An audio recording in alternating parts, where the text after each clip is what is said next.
लगातार हो रही कत्ल की वारदातों की वजह से पुलिस महकमा बहुत परेशान था। 3000 से भी ज्यादा लोगों की जान मैं ले चुका था और इसकी खबर पुलिस को फोन और ईमेल्स के जरिए मिल रही थी। कई लोगों का यह भी कहना था कि वो कीरा को जानते हैं, पुलिस उनकी तफ्तीश कर चुकी थी, लेकिन सारे फर्जी थे क्योंकि आपको तो पता है कि असली कीरा मैं हूं।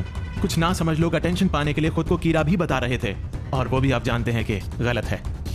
एल ने पुलिस से कत्ल की वारदातों का ब्यौरा मांगा था। किस वक्त उन्हें मारा जा रहा था ये एल जानना चाहता था।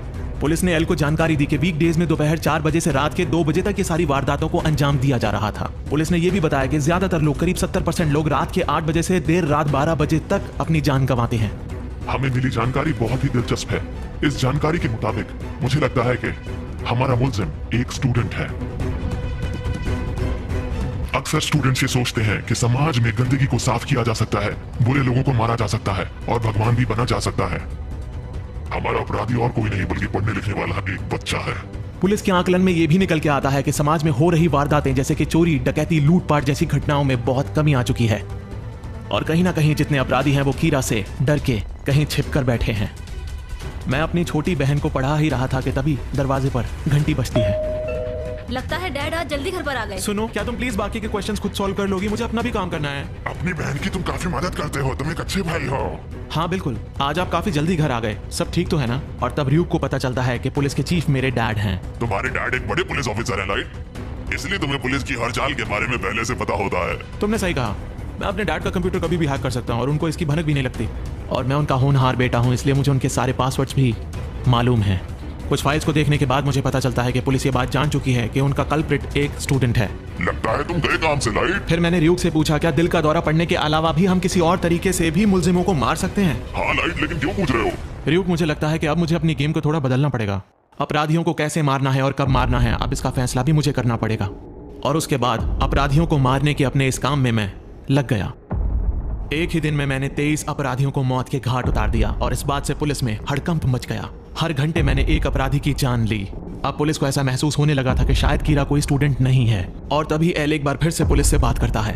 कीरा कोई संदेश देना चाहता है। कीरा शायद पुलिस को और हम सबको ये बताना चाहता है कि वो मौत की वजह और मौत का वक्त डिसाइड कर सकता है और उसे कोई रोक भी नहीं सकता। एल के मन में एक बात खटक रही थी। वो ये सोच रहा था कि एक दिन पहले ही पुलिस में यह डिस्कस हुआ था कि शायद वो कातिल एक स्टूडेंट है। एक दिन बाद ही ऐसा क्या हुआ कि कातिल ने कत्ल करने के वक्त बदल दिए? क्या ये महज एक इत्तेफाक था? ये बात कहीं ना कहीं एल को खाई जा रही थी। पता है र्यूक, मुझे लगता है कि बहुत जल्द एल ये बात जान लेगा कि पुलिस डिपार्टमेंट में ही कोई ऐसा शख्स है जिसके जरिए बाहर कीरा तक ये इंफॉर्मेशन लीक हो रही है।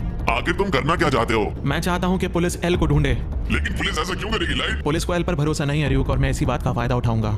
पता है र्यूक, एल को मुझे नहीं ढूंढना पड़ेगा, उसे ढूंढेगी पुलिस और उसे ठिकाने मैं लगाऊंगा। पुलिस डिपार्टमेंट में बहुत सारे ऑफिसर्स इस्तीफा दे रहे थे।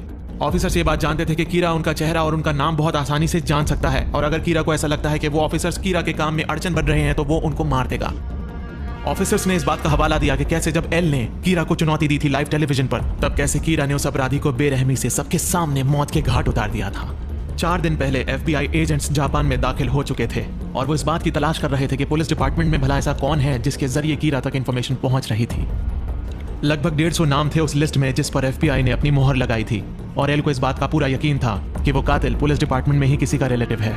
र्यूक मुझे कुछ ऐसा बताता है जिसे सुनने के बाद मेरे पैरों के नीचे से जमीन निकल जाती है। काफी देर से तुम्हारा कोई पीछा कर रहा है लाइट। फिलहाल मेरे पीछे जो कोई भी है मुझे उसे इग्नोर करना पड़ेगा। चलो घर चलते हैं र्यूक। मुझे इस बात का डर तो था कि कहीं एल मुझ तक पहुंच ना जाए, लेकिन मुझे ये बात बहुत अच्छी तरह पता थी कि मुझ तक पहुंचने के लिए एल को बहुत पापड़ बेलने पड़ेंगे। जो कोई भी मेरा पीछा कर रहा था, अब मुझे उसका नाम जानने की तलब लग गई थी। नाम जानने के बाद मैं उसका सफाया आसानी से कर सकता था, इसलिए मुझे उसका नाम किसी भी कीमत पर जानना था। फिर र्यूक मुझे बताता है कि शिनिगामी के पास ऐसी ताकत होती है जिससे वो किसी का भी चेहरा देखकर उसका नाम बता सकता है।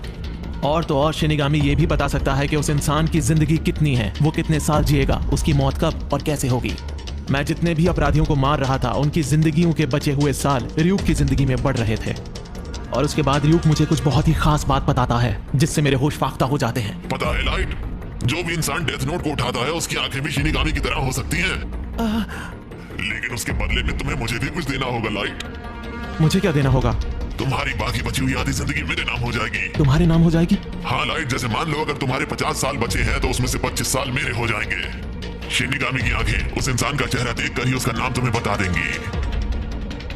लेकिन तुम्हारी बची हुई आधी जिंदगी मेरी हो जाएगी। मैं तुम्हारी बात समझ गया कि उन आंखों की मदद से मैं किसी का भी चेहरा देखकर नाम जान सकता हूँ।